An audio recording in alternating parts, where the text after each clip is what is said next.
Fala, minhas amigas, fala, meus amigos, tudo jóia? Sou Saulo Novaes e você está no GEL, no Auge, novo quadro do Papo no Auge para 2024. Neste programa vamos mergulhar nas profundezas do conhecimento geocientífico para trazer até você as mentes brilhantes que iluminam o mundo da ciência. Comigo, nesta jornada, eu estarei com a versátil doutora Iva Santos. Ela é geocientista, programadora, apreciadora dos vinhos e das maravilhosas paisagens portuguesas, onde ela reside. Seja bem-vinda, doutora Iva. Que prazer dividir esse espaço com você. Por favor, nos conte quem é você? Quem é você? Por favor, doutora. Bem, na verdade, eu sou Ivaneire, né, recifense do bairro do Cordeiro, doutorada em ciências, né, especialidade em geologia, mas também me aventurei na tecnologia, né. No meio da tese, a tese ela tinha o objetivo de democratizar a ciência através de visitas virtuais, né, e recursos multimédia. E nesse meio tempo da tese, eu enveredei para a programação. Na programação foi a mesma coisa. Eu achei que era complicado explicar programação para quem não é programador. Por isso, ainda fortaleci mais ainda essa vocação, né? Essa vontade, na verdade, de democratizar conhecimento, de trazer pessoas que ainda estão a criar sua visibilidade, ou que já têm visibilidade, mas que não estão totalmente inseridas nesse mundo virtual. Então, vivo em Portugal já faz 9 anos, sou também portuguesa, mas a alma é brasileira e recifense. Nesse momento, muito bem. A Smart Tecnologia, que é uma empresa de consultoria que presta serviços tecnológicos, né, e consultorias na área das geociências, e presto serviços também acadêmicos, sou professora nas horas vagas e investigadora. Muito bem, muito bem. Um currículo gigantesco, uma desbravadora, né? Uma desbravadora. E aí, a gente, né, nesse primeiro episódio, a gente traz uma grande convidada, a gente embarca em uma viagem através, né, do tempo, explorando os mistérios e maravilhas do mundo da paleontologia. E quem melhor para nos guiar por essa jornada do que a renomada professora doutora Flaviana Lima, uma autoridade em paleontologia e uma voz respeitada dentro da comunidade científica. Ela é professora efetiva da Universidade Federal de Pernambuco, no Núcleo de Biologia do Centro Acadêmico de Vitória de Santo Antão, onde ministra as disciplinas Paleontologia, Estrutura e Dinâmica da Terra e Fundamentos da Biologia. É curadora associada do Museu de Paleontologia Plácido Cidade Nuvens, na cidade de Santana do Cariri, no Ceará.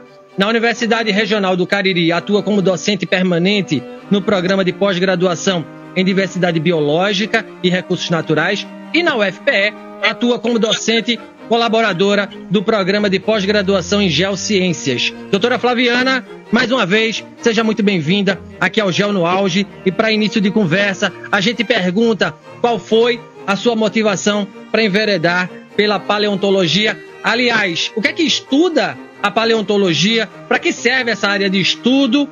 Jurassic Park foi uma motivação para você, professora? Bem-vinda, viu? Obrigada, Saulo. Obrigada, Iva.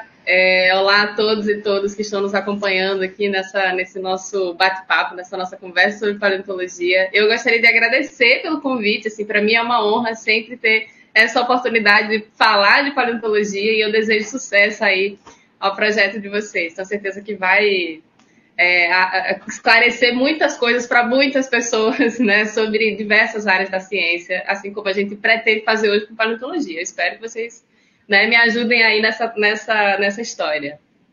Olha, como eu enveredei, como eu cheguei na paleontologia, é uma história um pouco longa, hein? Não me deixem falar muito, porque eu falo muito. Na verdade, eu não fazia a menor ideia, né, de que no interior do Ceará tivesse fósseis como no Jurassic Park. Então, o Jurassic Park, obviamente, que eu assisti, né, os filmes, assim, eu ficava fascinada. Na verdade, eu tinha medo, né, do filme, aqueles bichos enormes, dinossauros, que comia pessoas, enfim, que horror. Mas eu fui gostar da paleontologia na graduação, né? Eu sempre fui muito curiosa. Eu acho que todo cientista, né, tem essa coisa, né? Em algum momento da vida ali foi muito curioso, e isso é muito importante para o cientista. E eu, por essa curiosidade, assim, eu quis fazer biologia, né? Eu queria saber por que as coisas eram como elas eram, por que o céu era, enfim, azul, por que as plantas eram verdes, tarará. E aí eu achava que a biologia ia me dar esse norte, né? Cheguei, fiz lá o curso, me matriculei no curso de Ciências Biológicas, lá na Universidade Regional do Cariri, lá no Crato, no interior do estado do Ceará. E aí, quando eu entrei na faculdade, assim, logo no segundo período, eu me matriculei numa disciplina, né, chamada Geologia. Aí me veio, assim, né, a curiosidade, geologia na biologia, por que eu tenho que estudar geologia na biologia? E aí foi dessa curiosidade que veio a paleontologia. E aí eu conheci o professor da disciplina, que era o professor Alexandre Salles, na época, ele era geólogo. E aí eu conversei com ele, eu falei, ué, me fala sobre essa disciplina, me fala sobre paleontologia, o que é? E aí ele me explicou, e eu pedi para ele, inclusive, eu fiz uma coisa que eu não recomendo, tá? Eu falei pro professor, olha, eu quero cursar as duas disciplinas no mesmo período. Eu não quero, porque uma é pré-requisito da outra. Eu quero fazer tudo logo, eu quero aprender, eu quero saber, eu fiquei muito curiosa. E aí ele deixou, né? Tudo bem, você vai enfrentar o desafio, mas vamos lá. E foi justamente no segundo período do curso que eu conheci a paleontologia e eu me apaixonei, né? E eu me apaixonei porque naquele momento eu descobri que no Cariri cearense, né, e depois, enfim, toda o estado de Piauí, Pernambuco, né, tem uma bacia sedimentar rica em fósseis, e esses fósseis eles eram reconhecidos no mundo inteiro. E tinha pessoas do mundo inteiro estudando esses fósseis e querendo saber sobre esses fósseis. Então, isso mexeu tanto comigo que eu falei assim, eu também quero estudar esses fósseis, eu quero ter a oportunidade de fazer o que essas pessoas também querem fazer com os fósseis daqui. E aí coincidiu também toda essa história com o evento de comemoração de 20 anos do Museu de Paleontologia, Plácio Cidade Nuvens, que fica lá em Santana do Cariri, também no estado do Ceará. E aí eu falei, eu quero organizar esse evento, vai ser um evento de comemoração, vão chamar todos os paleontólogos do Brasil que estudaram fósseis da Bacia do Araripe. Eu falei, eu quero estar, eu preciso conhecer esse pessoal. Então era como se eu tivesse ali naquele evento, isso foi em 2008, era como se eu tivesse ali conhecendo estrelas para mim, né? Pessoas que eu já estava ali estudando, assim, nossa, fulano, Alexander Kellner, o cara que estuda pterossauro, era como se fosse uma estrela de Hollywood para mim, eu quero conhecer, né? E aí várias pessoas, eu conheci minha orientadora de mestrado, doutorado, nesse evento, inclusive, assim, várias pessoas. E o mais curioso e o mais legal que eu acho de tudo isso é que a maioria dessas pessoas se tornaram, assim, meus colegas de trabalho. Então, a gente tem projetos colaborativos, assim, enfim, foi tentando resumir. Esse é um pouquinho da minha história, né, dessa minha caminhada aí, nessa entrada da paleontologia. Então, foi esse passinho pelos fósseis do Cariri. Muito massa a sua história, professora. Obrigado mais uma vez por estar aqui no nosso... adentrando, né, esse primeiro episódio aqui do Geo no Auge. Doutora Iva, a bola tá com você agora, viu? Então, dá orgulho de ver, dá um quentinho no coração ver esses profissionais, né, cheios de gás, novos, jovens, são jovens, muito jovens, né, cheios, já com tanta experiência e a valorizar tantas coisas que nós temos no Brasil, no Nordeste especificamente, que pelo menos para mim também não conhecia, até estudar também geologia. E isso é fantástico, mundialmente conhecido, e temos que dar mesmo valor, né, ao trabalho científico, né. Então, doutora, conta então pra gente como é que foi a sua jornada, essa segunda jornada, né, que tudo é uma jornada, até se tornar professora da Federal, porque professora da Federal é uma coisa espetáculo, né, a gente sabe que são vários requisitos a cumprir, não é? E até uma pessoa conseguir aquilo que deseja, muitas das vezes a gente até pensa, será que eu posso exercer a minha vocação de outra forma? Já chegou a pensar em outra forma de exercer a sua vocação, a sua formação inicial, antes de ser professora da Federal? E outra, quais foram os principais desafios que enfrentou no início da sua carreira? Como conseguiu superá-los? Conta aqui então pra gente esses segredinhos aí. Essa pergunta é muito boa, assim. Olha, não foi fácil. Não foi um caminho muito tranquilo de seguir. Eu acho que é importante a gente ressaltar isso. Mas hoje, eu avaliando toda a minha história, assim, que ainda é muito pequena diante de tudo que eu pretendo fazer, diante de tudo que ainda há, né, para ser feito, eu acho que valeu a pena chegar até aqui. Eu fiz biologia, né? Minha graduação é em bacharelado em ciências biológicas, então eu não me imaginava como professora. Eu acho que é importante dizer isso. Né? Minha família toda assim, é formada de professores. Minha mãe foi professora por muitos anos, meus irmãos são professores, eu tenho inclusive uma irmã também que é professora universitária. E ela foi uma inspiração também para mim, né? Para seguir a carreira, fazer pós-graduação e tudo mais. E eu não imaginava professora, eu falei, eu não quero ser como minha mãe, meus irmãos, né? Eu vou tentar buscar outra coisa. E aí, quando eu cheguei na biologia, né, no curso, no bacharelado, eu falei, mas o que eu vou fazer? Né? Será que eu vou ter coragem de me tacar no meio do mato e fazer coletas? Como é que vai ser isso? Só que eu descobri que, né, existem outros desafios, né, se você for seguir outras linhas dentro da biologia, e aí logo no segundo período eu já descobri ali a paleontologia. Então, o que eu precisava fazer, né, para me tornar paleontóloga no Brasil, né? Que a gente sabe que hoje essa não é uma profissão ainda reconhecida, né? Eu não sou paleontóloga, eu me digo paleontóloga porque eu faço pesquisas em paleontologia, mas não é uma profissão reconhecida. Tá? Então, eu sou professora universitária e aí eu faço pesquisas em paleontologia. Então, eu sabia, né, o que eu precisava ali. Eu precisava fazer uma pós-graduação que me levasse para essa carreira. E isso, né, me levaria à universidade. Eu teria que retornar para a universidade como professora universitária. Então, eu me programei a vida toda para isso. Assim, eu já comecei ali. O que eu preciso fazer? E aí, eu já sabia que eu queria fazer mestrado. O que eu precisaria para fazer mestrado? Eu precisaria de um projeto, eu precisaria ter um currículo, né, relativamente bom para poder concorrer com o pessoal para conseguir passar numa seleção de mestrado, passar numa seleção de doutorado. Então, eu fui construindo isso, eu fui construindo pontes também, né, relações com pessoas que trabalham na área. Assim, eu acho que isso é muito importante. A gente não consegue fazer as coisas sozinho, assim. Eu tive o apoio de muitas pessoas, né, que me ajudaram, me incentivaram a seguir esse sonho, que acabou se tornando um sonho, não era? Eu não imaginava que eu faria isso, mas tudo foi se tornando um sonho que eu fui trilhando ali. Então, eu fiz uma especialização em paleontologia e geologia histórica, que foi muito legal também para mim, para minha carreira. Depois eu já entrei no mestrado, assim, quase terminando a graduação, passei numa seleção de mestrado em geociências na Federal de Pernambuco, né, assim como a Iva, e segui no mestrado, segui no doutorado já, assim, sem parar, sem fazer intervalo. Durante meu doutorado, eu tive a oportunidade de retornar para a minha universidade, né, para a Universidade de Nova Cariri, como professora substituta. Eu passei no concurso e aí eu fui substituir o professor que foi meu professor na graduação, né, o professor Alexandre. Ele precisou se afastar por motivos de saúde, e aí eu acabei assumindo ali aquelas disciplinas, né, que para mim parecia assim... Como eu estou tendo essa oportunidade, assim, né?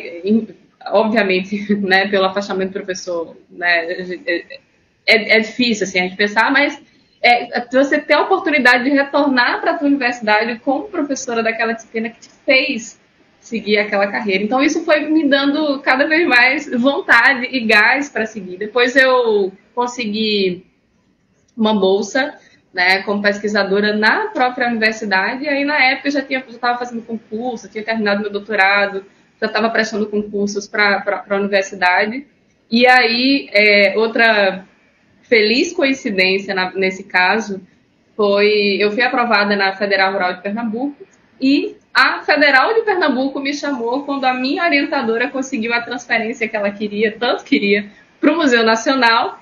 E aí eu ocupei a vaga que era da minha orientadora, né? Eu fiquei no mesmo laboratório que a minha orientadora montou, trabalhou, que eu trabalhei com ela, né, durante todo o tempo da minha pós-graduação. E aí eu assumi como professora e estou hoje lá, né, no Centro Acadêmico de Vitória, orientando meus alunos, formando meus alunos. Estou com o meu primeiro aluno agora, acabou de passar na seleção de mestrado na pós em geociências, né, o que para mim também tem um significado enorme, assim. Então, esse foi um pouquinho da minha história, assim, de como eu cheguei na universidade.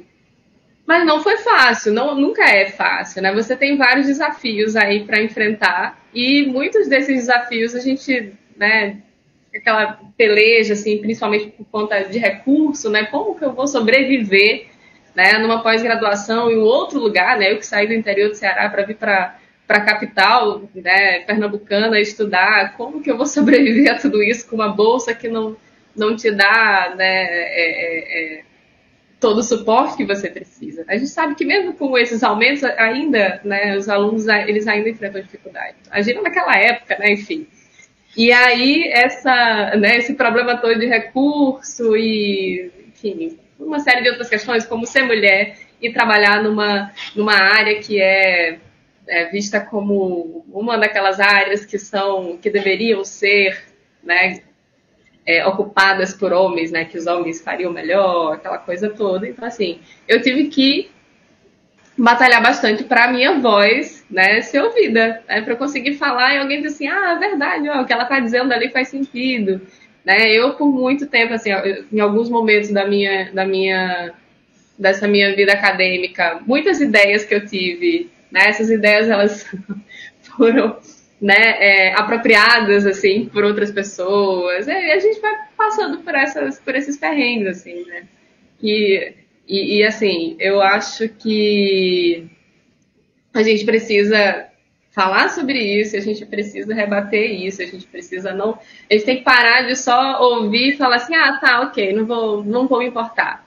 Não, a gente tem que falar mesmo. Agora a gente tem que falar, dizer, olha, aconteceu isso comigo, sabe? Eu tinha ideias, as minhas ideias, elas, que ideia bacana. E as pessoas se apropriavam dessa ideia como se fossem delas, né? Geralmente os homens que fazem isso, infelizmente, né? E uma série de outras coisas que a gente ouve por aí, né? Que acabam, a gente tem que seguir. E eu não sei se eu respondi tudo. Respondeu, eu fiquei aqui visualizando várias situações. Agora quem está sendo entrevistada é a doutora, não vou dizer nada. Mas, olha, é muito bom de ouvir relatos dos grandes cientistas que passam por situações que as mulheres passam em diversas áreas, né? E sim, não devemos nos calar nunca, jamais, né?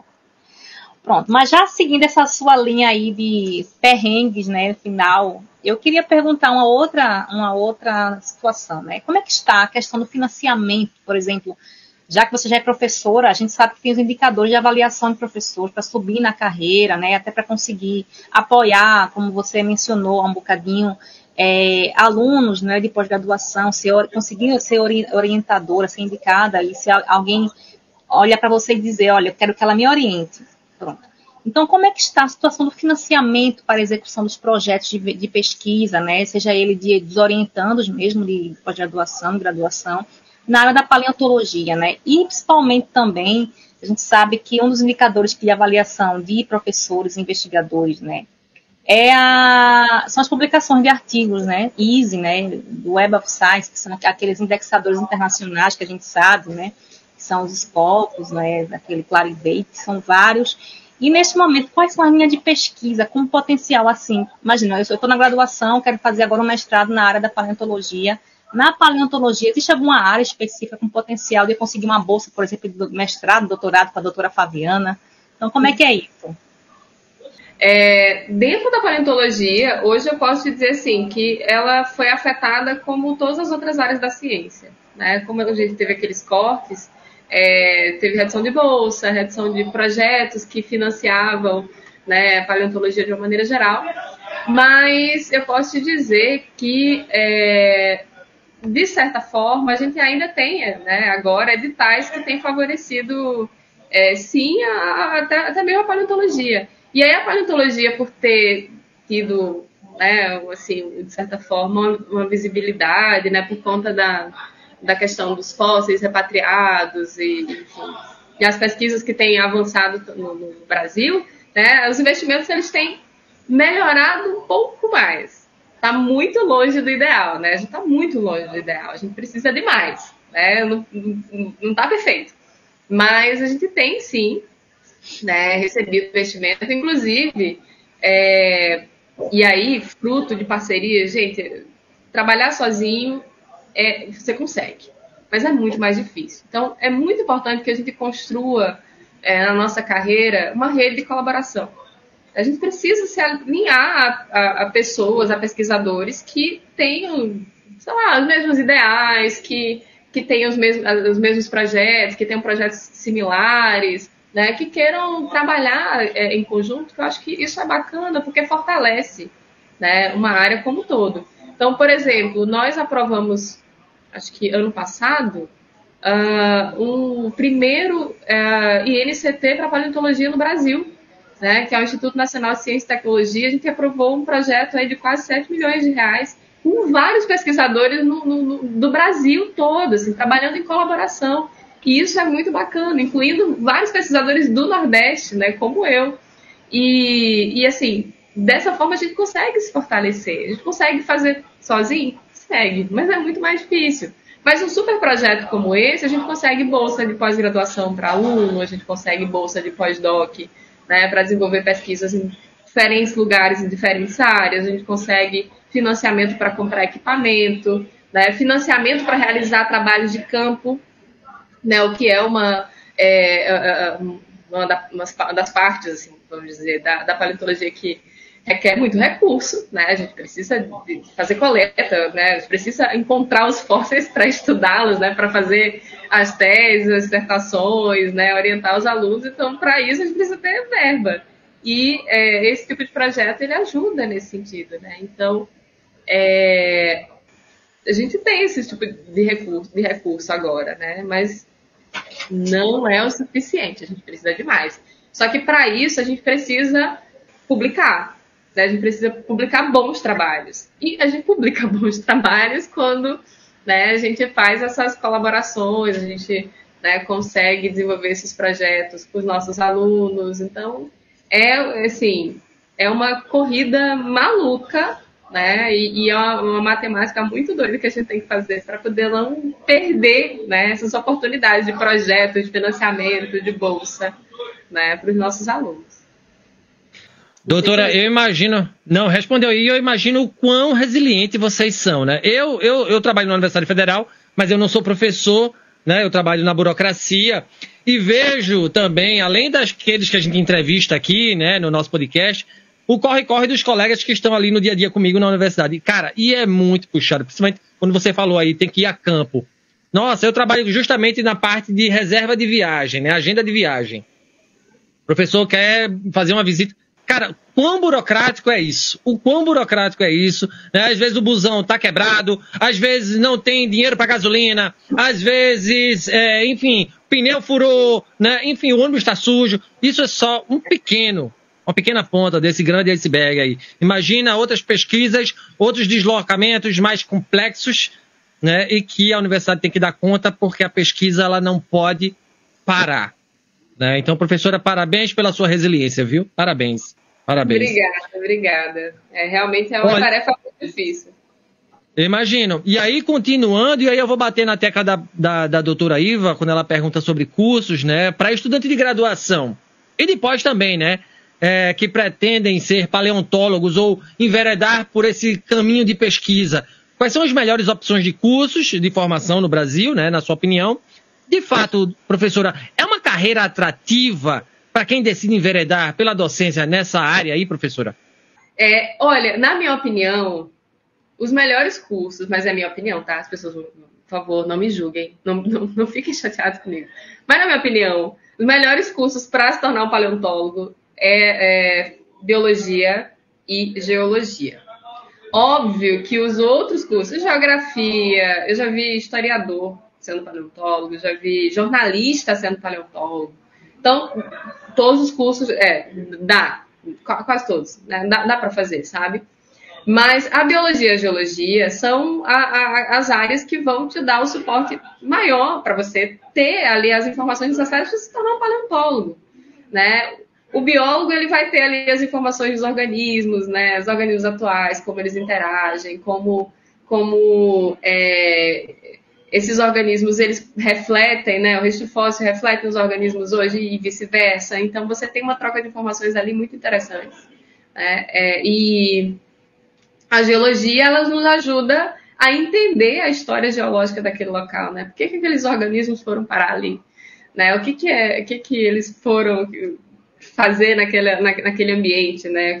Por que eles ficaram preservados ali? Então, você tem nessas duas áreas, né, nessas duas graduações, ali a base mais forte, assim, para você ter essas informações importantes para se tornar, né, um paleontólogo. Mas aí você, com qualquer área, você pode escolher fazer uma pós-graduação que te ajude a seguir. Você pode fazer, por exemplo, geografia e fazer pós em geociências e desenvolver tua tese, tua dissertação ali com paleontologia. Isso não te impede, assim. Mas, assim, na minha opinião, o que vai te ajudar, e é o que eu tenho visto, acompanhado, orientado, assim, é que realmente essas pessoas que se formam nessas áreas, elas vão ter uma facilidade muito maior, né, por conta da base mesmo, né, a formação de base. E aí, obviamente, assim, paleontologia é uma área muito legal, tá? É uma área muito carente, a gente precisa de muita gente ainda trabalhando com paleontologia nesse país, nós somos poucos, nós somos muito poucos, a gente precisa de mais gente. Nunca pense que quem estiver nos ouvindo aí, nos assistindo, não pense que já tem paleontólogos suficientes nesse país, porque não tem. A gente tem muita coisa para fazer, a gente tem muita coisa para descobrir, né? A gente está sempre descobrindo coisas novas, né? Não tem nada assim, poxa, a paleontologia já descobriram tudo. Não. Se você abrir o jornal, tá lá. Todo mês tem uma novidade, assim, uma super novidade na paleontologia, né, no mundo. Então, assim, a gente precisa de pessoas trabalhando com paleontologia em diferentes áreas, principalmente em áreas como a minha, né? Eu sou paleobotânica, então é uma área que não é muito atrativa para a galera, as pessoas não gostam muito de botânica, então nós somos pouquíssimos, né? Quando tem um simpósio de paleobotânica, se juntar ali 200 pessoas, muita gente já. Mas a gente precisa de mais gente, precisa de muita gente trabalhando nessa área. Ô, professora, aí bateu uma curiosidade. Desculpa, mas todas as áreas são bem-vindas, né? Estou falando o que é mais... o que ajudaria mais, vamos dizer assim. Antes de passar a palavra à doutora Iva, e bateu a curiosidade aqui, qual é o país referência em paleontologia? Tá? Eu acho que essa é a primeira pergunta. Eu sou leigo total, tá? Eu estou aqui no meio de dos experts, tá? Então eu vou me permitir brincar de ser criança aqui e perguntar um monte de coisa, tá? E também, a outra coisa, qual é a diferença entre paleontologia e arqueologia, por exemplo? Eu já entrevistei arqueólogo, tá? Amigo meu, Jodes, boníssimo Jodes, tá? Já esteve aqui 2 vezes aqui falando sobre morte, já esteve falando sobre doenças e tal. Inclusive, ele mexe um pouco com essa parte, né, biológica da coisa, assim. Claro, ele obviamente não é biólogo, mas ele mexe com isso na tese dele, tá? E eu queria saber essa diferença, professora. Não, maravilha. A paleontologia, ela se dedica a estudar os seres vivos que viveram no passado da história do nosso planeta e os ecossistemas antigos que fizeram parte do nosso planeta. A gente tenta entender a dinâmica, né? O que aconteceu com o nosso planeta ao longo de milhões de anos, né? Quais foram as mudanças que ocorreram no ambiente, nos diferentes períodos, quais foram esses organismos que existiram, o que aconteceu com esses organismos. Então, a paleontologia ela se preocupa com essa parte, né? Com os fósseis. E aí, a arqueologia ela está mais preocupada com a história, na nossa história, né? A história da civilização humana. Né? Então, os arqueólogos, a Lara Croft, né, e Indiana Jones, né, eles estão preocupados com, né, a história da civilização, né, como se deu, né, a nossa evolução como sociedade, né, vamos dizer assim. Tinha outra pergunta no meio. Qual é o país referência, né? Quando a gente fala de paleontologia, qual é o país que é referente? Então, hoje, eu diria que a China. Eu tive a oportunidade de visitar a China em 2018, foi uma experiência maravilhosa, assim. A gente visitou os museus, as coleções, foi incrível. E lá, os chineses, eles de fato investem em paleontologia. Eles têm laboratórios ultramodernos, assim, prédios que são dedicados à paleontologia. Financiamento, coleta de material, tudo, eles têm, inclusive para publicação, tanto é que os chineses eles não param de publicar e eles só publicam nas melhores revistas, eles publicam na Science, na Nature, ou então nessas, né, Scientific Report, nessas revistas dentro do grupo, né, Nature Science, justamente pelo investimento que eles têm dentro dessa área. E aí eles fizeram isso, assim, agora a gente quer que a China avance nesse aspecto da paleontologia, e eles começaram a investir. E não só isso, né? Eles têm fósseis maravilhosos, né? Você tem coisas incríveis saindo, sendo descobertos na China. Então, eu diria hoje que é a China, com certeza. Bom, antes de partir para outra pergunta, eu tenho 2 comentários e uma outra pergunta da audiência. Não sei se temos tempo, né, professor Saulo? Acho que sim. 2 comentários. Um deles é que, de fato, o que ela falou sobre as profissões é total verdade. Não sei se vocês viram aquela série O Gambito da Rainha, que é aquela que joga xadrez, que compete xadrez, que ela é ruiva. O meu cérebro, para processar alguma coisa nova, é igual dela, daquele personagem. Eu começo a fechar os olhos e ver tudo em 3 dimensões. Então, quando eu fui da geografia, em 2006, que na época tinha uma vertente muito humana para a geologia, para mestrado em geociências, vocês não têm noção. Eu via os minerais quando eu estudei mineralogia e aquilo entrava para o meu cérebro adentro e não foi fácil, de fato, entender as 3 dimensões do mineral. Então, isso é um exercício, né, difícil de se fazer. E sim, de fato, se eu tivesse tido a formação em biologia e geologia, seria mais fácil. Mas como, pronto, eu sou atrevida, né, aquela pessoa que quer romper o desafio, quebrar a corrente, ok, a gente faz mestrado em geologia e acabou. O outro comentário é sobre o que ela também falou sobre, é sobre o mesmo tópico, né? Tanto que em Portugal o curso de geologia sozinho não existe. É biologia e geologia juntos. Já por essa razão, porque as duas se complementam caso o estudante queira fazer um mestrado, né? Em paleontologia, por exemplo. Já tenha toda a base ali. O que há aqui é o ensino da geologia e o ensino da biologia, mas é voltado para o ensino. Mas o curso mesmo cru da científico, né? Pronto. Que é equivalente ao bacharelado, a geologia no Brasil, ele é junto. E tem uma pergunta da audiência, né? O professor Sábio Barbosa, do Ceará, ele pergunta à doutora Fabiana o seguinte: a doutora tem conhecimento do Museu de Paleontologia em Maravilha, Alagoas, no Brasil? E qual a sua importância local? Conhece esse museu? Não, na verdade, por coincidência, eu acho que eu recebi alguma coisa hoje no meu Instagram sobre esse museu. Eu acho que foi... Qual é o nome que tu falou, Iva? Deixa eu abrir aqui. É o Museu de Paleontologia que fica em Maravilha, no estado de Alagoas, no Brasil. Isso, eu recebi justamente hoje um post que me encaminharam sobre esse museu, falando: você conhece esse museu? Juro, tá? Tô olhando para ele agora aqui. Então foi esse. Eu não conheço. Ah. Não, acho que não foi o mesmo, não, viu? Foi meu colega, na verdade, que me mandou. E foi muita coincidência, né? Ele me mandou hoje. Eu fiquei, gente, mas eu não conheço. Até mandei pra minha irmã mora em Alagoas, né? Olha, já quero conhecer esse museu, eu não conheço, assim. Gente, tem muita coisa no nosso país que a gente precisa conhecer. Eu preciso conhecer, por exemplo. Eu não conheço. Que bom saber, né, que tem e a gente aproveita a oportunidade aqui para falar. Quem não conhece, conheça.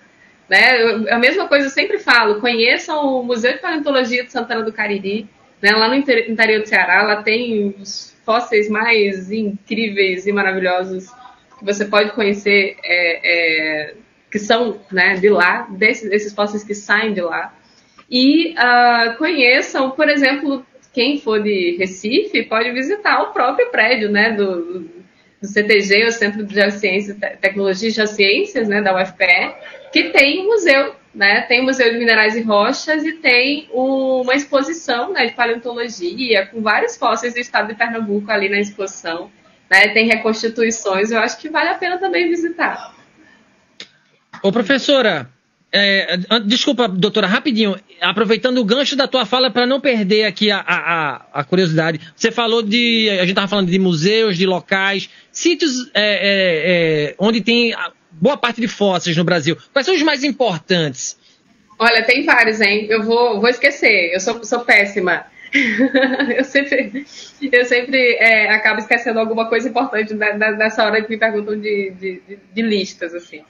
Mas, assim, obviamente, né, no Nordeste do Brasil a gente tem várias bacias sedimentares, mas a mais importante, a principal delas, é a Bacia do Araripe, né, que tem fósseis aparecendo no estado do Piauí, Pernambuco e no Ceará, né, principalmente. Tem outras bacias, tem outros fósseis de outras idades que são encontrados no Piauí, que são assim, incríveis, que são de uma época, né, totalmente diferente, lá no Devoniano, há mais de 400 milhões de anos atrás. Então você tem fósseis lá maravilhosos. Rio Grande do Sul é um outro berço assim, né, tem os dinossauros mais antigos do mundo, né, são encontrados lá.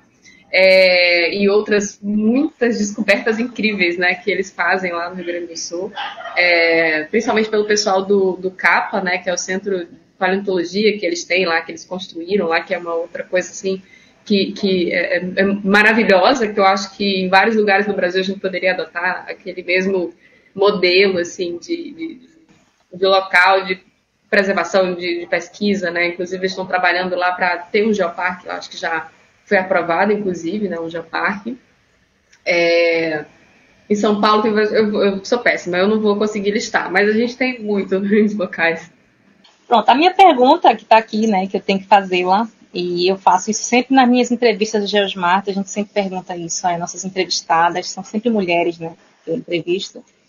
E eu pergunto, imagino que a professora Flaviana tem muitos motivos para se orgulhar, não é, na sua trajetória desde o início, quando decidiu enveredar para a paleontologia. E eu pergunto que, eu gostaria que dissesse, assim, pelo menos sei que é difícil escolher, pelo menos 3 situações, assim, na sua trajetória, que lá dentro da sua cabecinha pensa, poxa, valeu a pena por causa disso. Então são três situações que lhe deram muito orgulho por exercer aquilo, a sua profissão, né? E por quê? Olha, inclusive esse é um exercício assim, que eu faço, tentar pensar, né, o que eu queria viver, o que eu vivi e assim, poxa, eu queria muito realizar isso. E eu realizei, sabe, assim, esse exercício de você ser grato, aquela coisa toda, né, de poxa, eu consegui, que bacana, porque isso te estimula, né, a continuar. A gente precisa continuar, né, a gente não pode parar nisso, né. Então, assim, mas aí você pergunta de qualquer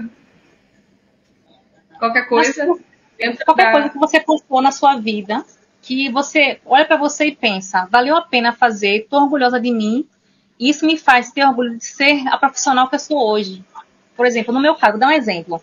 Eu tenho dislexia. Eu hoje sinto muito orgulho de conseguir falar em público e conseguir falar, porque eu não conseguia falar em público. Então, eu fico orgulhosa quando eu consigo ministrar uma aula, por exemplo, porque para mim é um desafio muito grande, foi um desafio grande superado. Isso é uma coisa. Então, são várias coisas. A gente, às vezes, acha que é uma coisa grande, às vezes é uma coisa pequena, mas para a pessoa aquilo é importante. Eu acho que a primeira coisa que... Quando você me perguntou isso, a primeira coisa que me veio à mente, na verdade, foram os meus alunos, sabe? Assim, pensar nos meus alunos.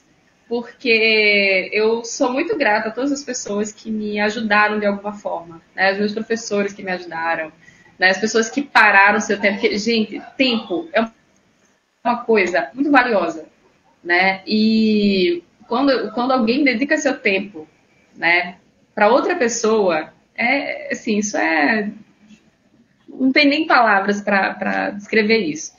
E aí, quando eu penso nos meus alunos, eu penso nas vitórias deles, nas conquistas que eles alcançam, né, que são, de certa forma, proporcionadas por mim, né, pelo que eu tenho construído.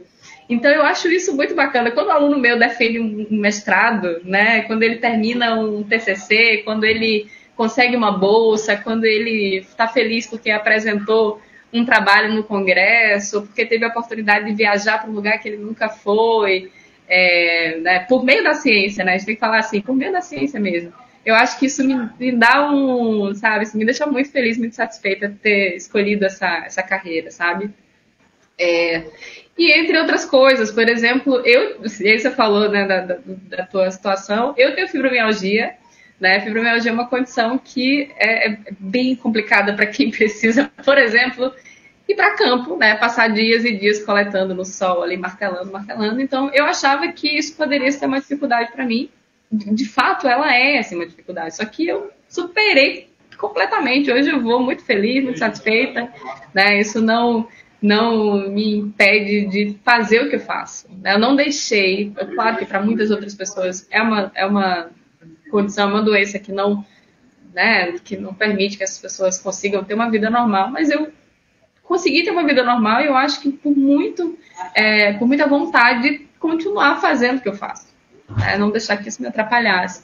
E uma outra coisa que me deixa muito feliz, né, ter escolhido seguir minha carreira, são as oportunidades.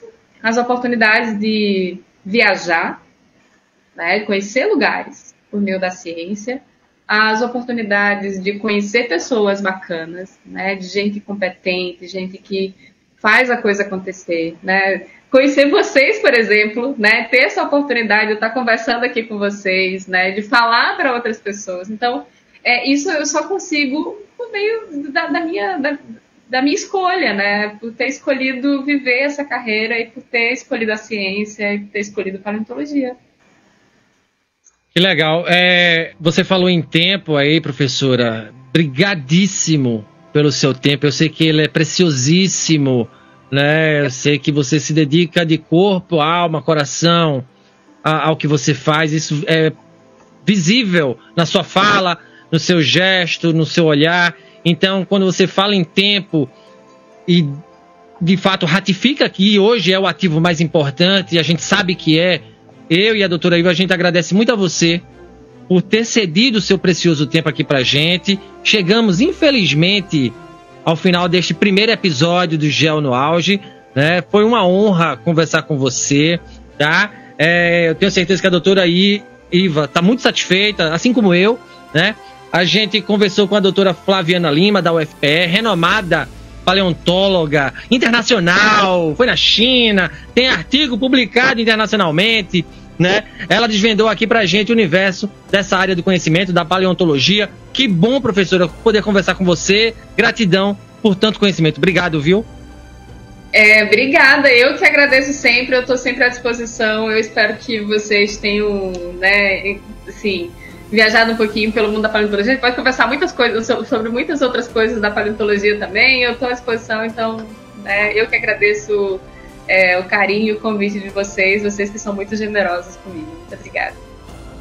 Valeu demais. Doutora Iva, reitero aqui a felicidade da gente fechar essa parceria entre a GeoSmart, né, que é a sua consultoria aí em Portugal, e o Papo no Auge. Vida longa a este momento. O que é a GeoSmart, para quem não conhece, né? Como encontrar você, a sua empresa, a sua consultoria, né? Gratidão por tudo. Obrigado, viu? Eu que agradeço essa parceria que surgiu aí pela essa nova era da tecnologia, das redes sociais, não é? De convergências aqui de abordagens e interesses em divulgação da ciência de maneira descomplicada e muito profunda na mesma. Doutora Flaviana, 1 hora não é nada. Isso teria que ser outros episódios, criar um quadro só para paleontologia, porque são muitas perguntas, a gente teve que selecionar aqui e não foi fácil. Bom, a GeoSmart... Não foi fácil, nada fácil. Eu tive que sair cortando não é? Tinha que mais perguntas, mas teve que ser tirado, senão não tinha tempo de fazer as perguntas. A GeoSmart surgiu, não é, no meio do caos de 2020, não é? Vocês sabem que eu estou aqui em Portugal há quase 10 anos.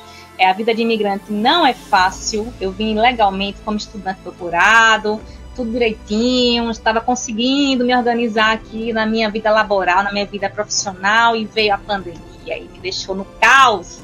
Dentro do caos, o que a gente faz? A gente se reinventa. Então, criei a GeoSmart, que é uma consultoria, não é, de prestação de serviços tecnológicos, né, e das geociências e geotecnologias. Desenvolvi um website todo programado em PHP, tinha me formado em programação informática, sou tecnóloga em programação informática, sei várias linguagens, mas me especializei em web, desenvolvimento web.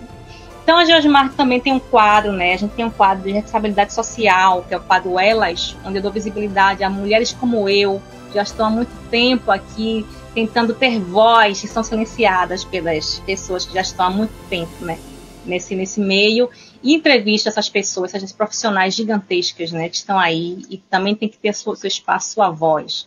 Então, a GeoSmart é isso. Eu estou aqui nas redes sociais, no meu perfil, que é o Iva Santos Geo, um perfil aberto público. Publico algumas coisas pessoais, algumas coisas profissionais, não há como desvencilhar uma coisa da outra. E o smart.geo, que é justamente o Instagram do GeoSmart, e o geosmart.pt.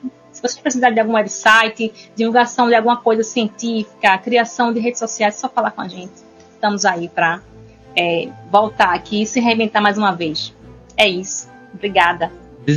Desenrolada é ela, viu? Desenrolada é ela. Eu que agradeço, né, por aprender com vocês aqui. Vocês são vozes extremamente necessárias e que vocês ganhem ainda muito, muito mais espaço, né? Seja na academia, seja na tecnologia, seja na programação, enfim. E se você gostou desse conteúdo, não esqueça de avaliar o nosso programa nos agregadores de áudio, nos siga nas mídias sociais, no Instagram, a gente tá lá no @Papo no Auge, no LinkedIn, Saulo Novaes. Compartilhe nosso programa em sua rede de amigos, assim você ajuda a ampliar a inteligência coletiva. Estamos integralmente nos tocadores de podcast no YouTube. Quer ser um parceiro aí do Papo no Auge? Se associa ao nosso programa por meio da plataforma Catarse de financiamento coletivo via PicPay, com planos mensais de 5, 10, 30, 50, 100 reais. Você se torna um membro do nosso podcast e nos ajuda a conversar com mais professores mundo afora. Um grande abraço para todo mundo e bora pro auge. Valeu, galera!